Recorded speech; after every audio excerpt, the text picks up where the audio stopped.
Beijing has announced continuing military exercises around Taiwan in a move that experts warn heighten the chance of an invasion. So what would Australia's response be if that were to happen? Earlier I spoke to Labor MP Peter Khalil, who is set to be the chair of Parliament's Joint Committee on Intelligence and Security. Peter Khalil, thanks for your time. We've got Beijing announcing these continuing drills to prepare for the encircling of Taiwan and no end date. Is this China preparing for war? Well, it's very, very concerning. It's deeply concerning, Tom, and we've said very clearly that these exercises, these live military exercises and the encirclement around the Taiwan Strait are disproportionate and very destabilising to the region. And of course, it heightens the risk of miscalculation. And that's not anything anyone wants across the region. And that's why our Foreign Minister, our acting Prime Minister, have been urging restraint and de-escalation as a response. So it's not just Australia that's concerned, clearly, it's many countries across the region, and we're all sort of in a unified voice to try and lower the temperature here. And we don't want to see any unilateral change to the status quo across the Taiwan Strait. We want to lower temperatures, de-escalate, stabilise the situation and get back to a sort of a normal pattern of behaviours. So that's why this is so deeply concerning. That's the hope. The reality might be different. Are we at the point now where the Australian government is looking at what would happen, how we would react if China does invade Taiwan?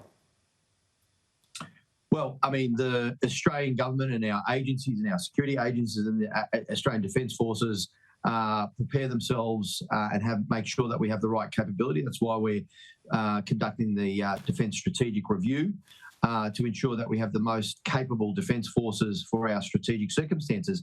And it is the case that the strategic circumstances that Australia face are probably the most volatile, most dangerous in decades, frankly. And this is something that Angus Houston has articulated, our acting Prime Minister has noted. We are in a very volatile geostrategic period, and we have a responsibility to ensure that our defence forces, our security agencies are all given the capability that they need to be able to defend Australia and our interests. And I want to get that into which delves into medium and longer term planning as well. But just in this particular crisis, are we at the point where the Australian government and obviously departments and so on have to develop options for Australia if this invasion does happen, so we're ready to move if it happens and there's no delay? Well, I know you want to sort of talk about a hypothetical scenario, Tom, about war and all that. What is in our national interest, frankly, is to do everything possible to de-escalate the situation. No one wants conflict in the region, and it is not in our interests to see that happen clearly. And I don't think it's in China's interest practically either, because we're talking about a massive impact on the global economy if there was such conflict, and frankly a massive impact on China's economy. And the gains that they've made in economic growth over decades would be put in peril and jeopardised.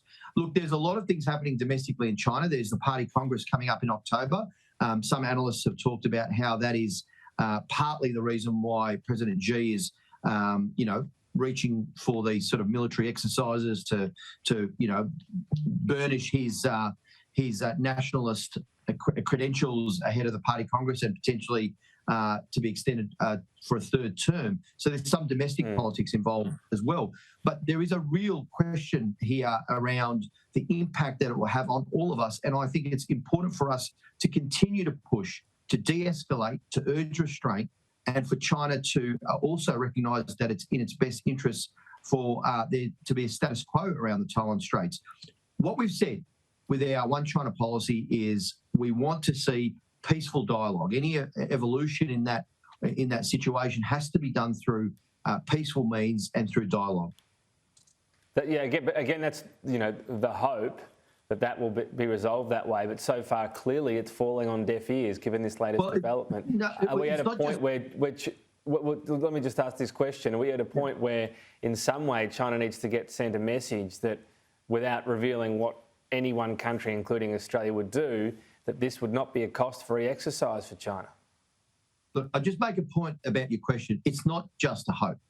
it is a pathway forward that we are all undertaking, because it is in our national interest to prevent conflict in the region. It is in our national interest for there to be stability in the region, for our economic interests and our national security interests. So it's more than just a hope. It is a path that we're trying to navigate.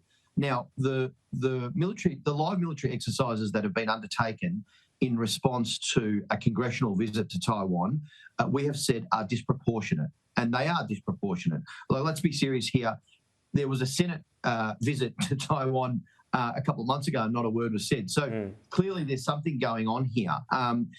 With respect to the other part of the question, it is in Australia's responsibility to always prepare. You know, Defence Forces, our security agencies always prepare for every possible scenario, frankly, and make sure that we have the right capability. And that's what Defence Minister Richard Marles is doing with some urgency, clearly, since we've taken government. The criticism has also come from China's foreign ministry being directed at Penny Wong.